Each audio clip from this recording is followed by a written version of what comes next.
ന്യൂനപക്ഷ സ്ത്രീ കൂടിയായിട്ടുള്ള vice chancellor എന്ന ഇരയോടൊപ്പമാണോ, അല്ലെങ്കിൽ SFIയുടെ ഗുണ്ടാ സംഘത്തോടൊപ്പമാണോ മുഖ്യമന്ത്രിയുടെ ഐക്യദാർഢ്യം? മാത്രമല്ല, CPM-ഉം കോൺഗ്രസും തമ്മിൽ അന്തർധാര ഇവിടെ വ്യക്തമാവുകയാണ്. VCയെ അതിക്രൂരമായി ആക്രമിക്കുന്നതിന് തൊട്ടു മുമ്പ് അവരുടെ ശവസംസ്കാര ചടങ്ങും SFIക്കാർ നടത്തിയിരിക്കുകയാണ്. ഈ വന്ദേമാതരം ഒരു രാഷ്ട്രഗീതമാണ്. രാഷ്ട്രഗീതമായി അംഗീകരിച്ചത് പാർലമെന്റാണ്. അത് സമ്പൂർണമായ ഒരു സംസ്ഥാന സർക്കാർ നിരോധിക്കുക എന്നുള്ളത് ഈ സർക്കാർ സ്പോൺസേഡ് തീവ്രവാദമല്ലേ ഇത്? നമ്മുടെ കാലടി സംസ്കൃത സർവകലാശാലയിലെ ന്യൂനപക്ഷ വിഭാഗത്തിൽപ്പെട്ട ഒരു സ്ത്രീ കൂടിയായിട്ടുള്ള വൈസ് ചാൻസലറെ ക്യാമ്പസിൽ വെച്ച് SFI ഗുണ്ടകള് അതിനീചമായി ക്രൂരമായി ആക്രമിച്ച് പരിക്കേൽപ്പിക്കുകയുണ്ടായി. നമ്മുടെ സംസ്ഥാന പോലീസ് ആ സമയത്ത് സ്ഥലത്തുണ്ടായിരുന്നെങ്കിലും അക്രമത്തെ തടയാനോ ഒരു സ്ത്രീ എന്നുള്ള രീതിയിലെങ്കിലും അവരെ രക്ഷപ്പെടുത്താനോ ഒരു ശ്രമവും നടന്നില്ല.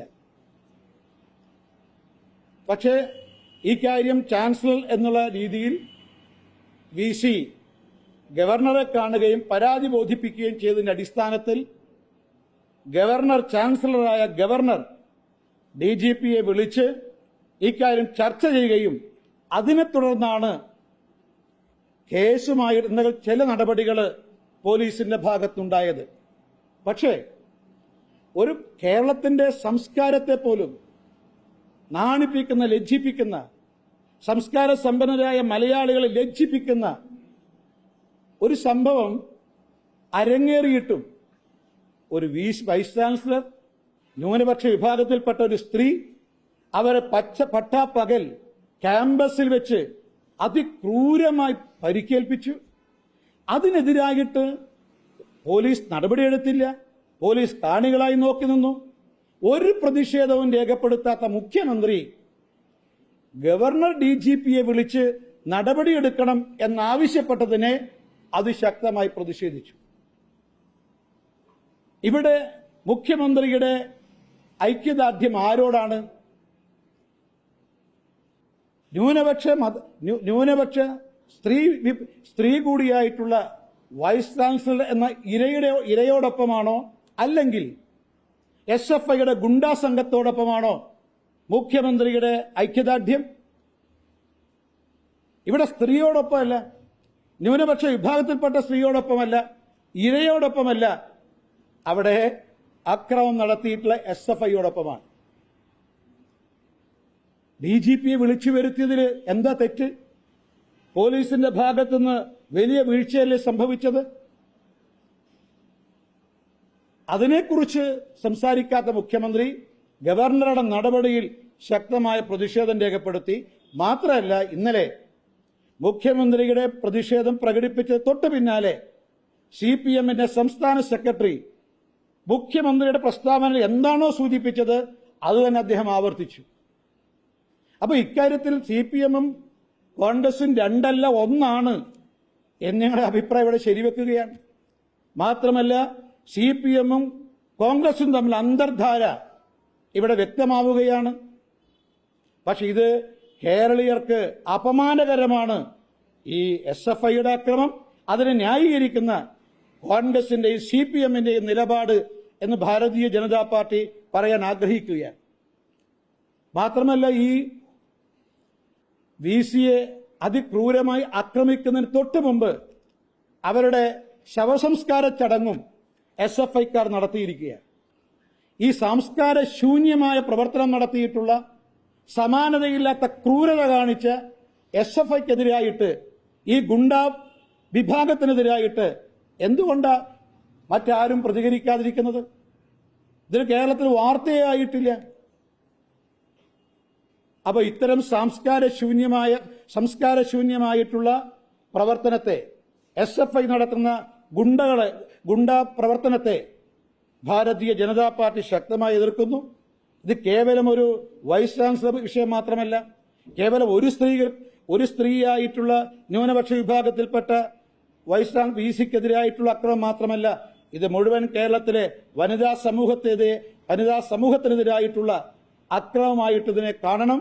അതുകൊണ്ട് മുഴുവൻ ജനങ്ങളും ഇതിനെതിരായിട്ട് ഒന്ന് SFIയുടെ ഈ ഗുണ്ട വിളയാട്ടത്തെ, അതിനെ അനുകൂലിക്കുന്ന, അതിനെ പ്രോത്സാഹിപ്പിക്കുന്ന മുഖ്യമന്ത്രിയുടെയും കോൺഗ്രസിന്റെയും നിലപാടിനെതിരായിട്ടും CPM-ന്റെ നിലപാടിനെതിരായിട്ടും പ്രതിഷേധിക്കാൻ ഈ നാട്ടിലെ ജനങ്ങൾ തയ്യാറാകണമെന്ന് ഭാരതീയ ജനതാ പാർട്ടി ആവശ്യപ്പെടുന്നു.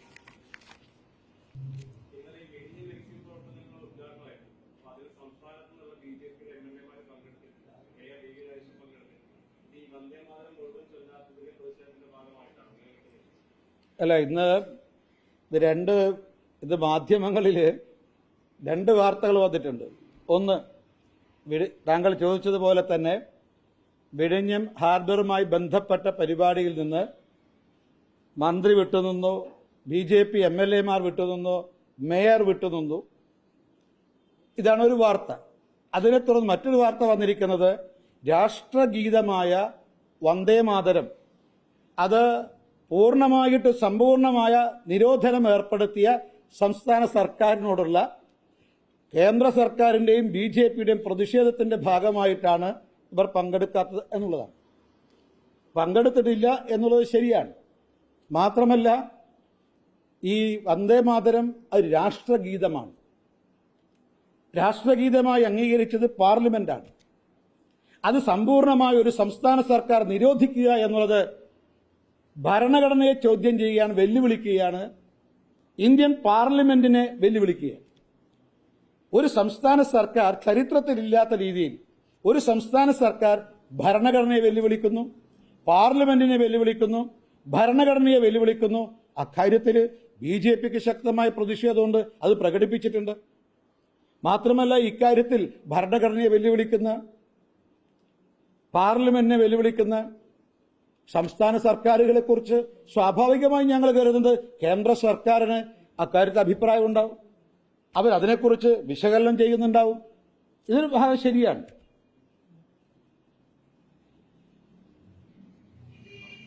പക്ഷെ ബഹിഷ്കരണം എന്നുള്ള രീതി ഞങ്ങളത് തീരുമാനിച്ചിട്ടില്ല. ഈ പറഞ്ഞതൊക്കെ ശരിയാണ്, ആദ്യം പറഞ്ഞതൊക്കെ. കാരണം ഇവിടെയും നമ്മൾ കാണുന്നത് ഈ വന്ദേമാതരം രാഷ്ട്രഗീതമാണ്. ആ രാഷ്ട്രഗീതം അംഗീകരിച്ചത് പാർലമെന്റാണ്. അപ്പോൾ ഒരു മുസ്ലിം ലീഗിന്റെയും ജമാഅത്ത് ഇസ്ലാമിയുടെയും ഈ മതവിഭാഗീയ രാഷ്ട്രീയത്തിന് വേണ്ടി, അജണ്ടയ്ക്ക് വേണ്ടി പാർലമെന്റിനെ വെല്ലുവിളിക്കുക, ഭരണഘടനയെ ചോദ്യം ചെയ്യുക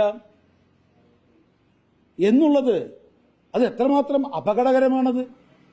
ഇതൊരു സർക്കാർ സ്പോൺസേഡ് തീവ്രവാദമല്ലേ ഇത്?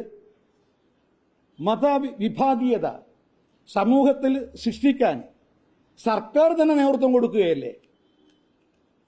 അതിൽ കാരണം പറയുന്നത് ഈ 1ഉം 2ഉം സ്റ്റാൻസിൽ പാടില്ല. പൂർണ്ണമായ കേരളത്തിൽ സമ്പൂർണമായ നിരോധനമാണ്. ഇപ്പൊ ഞങ്ങൾ ചോദിക്കട്ടെ ഇതൊരു കാര്യം. ഇപ്പോ നമ്മുടെ PM ശ്രീ അഴുക്ക് ജാലിലേക്ക് ഒഴുക്കണം എന്ന മുസ്ലിം ലീഗിന്റെ അഭിപ്രായം കേരളത്തില്. പക്ഷേ കോൺഗ്രസ് ഭരിക്കുന്ന കർണാടകം, കോൺഗ്രസ് ഭരിക്കുന്ന തെലങ്കാനയിലും ഹിമാചൽ പ്രദേശിലും PM ശ്രീ പദ്ധതി അംഗീകരിക്കുകയും നടപ്പാക്കുകയും ചെയ്തിട്ടുണ്ട്. അപ്പൊ ഞാൻ ചോദിക്കാം, മുസ്ലിം ലീഗിന് അഭിപ്രായമുണ്ടോ ഈ 3 സംസ്ഥാനത്തെയും വിദ്യാർത്ഥികൾ അഴുക്കുചാലിലാണ് ഇപ്പോൾ ജീവിക്കുന്നതെന്ന്? അവിടെ ഇല്ലാത്ത നിരോധനം എന്താ കേരളത്തിൽ ഏർപ്പെടുത്തുന്നത്? ഇതിനെക്കുറിച്ച് പറയേണ്ടതല്ലേ? മാത്രമല്ല, കോൺഗ്രസ് ഭരിക്കുന്ന കർണാടകത്തിൽ, തെലങ്കാനയിൽ, ഹിമാചൽ പ്രദേശിൽ രാഷ്ട്രഗീതമായ വന്ദേമാതരം പൂർണ്ണമായി ആലപിച്ചിട്ടുണ്ട്. എന്തുകൊണ്ടാ കേരളത്തിൽ മാത്രം സമ്പൂർണ്ണ നിരോധനം ഏർപ്പെടുത്തിയത്? ശരിയല്ലേ? ഇവരുടെ നിർദ്ദേശപ്രകാരമല്ലേ? മുസ്ലിം ലീഗ്, ജമാഅത്ത് ഇസ്ലാമിയുടെ നിർദ്ദേശപ്രകാരമല്ലേ ഈ ഒരു തീരുമാനം കേരളത്തിൽ കൈക്കൊണ്ടിട്ടുള്ളത്? ഇപ്പൊ കോൺഗ്രസിനകത്ത് വിഭാഗീയതയുടെ വിഷവിത്ത് പാകാൻ മുസ്ലിം ലീഗിനും ജമാഅത്ത് ഇസ്ലാമിക്കും സാധിച്ചു എന്നുള്ളതാണ് ഈ നടപടിയിലൂടെ വ്യക്തമാകുന്നത്.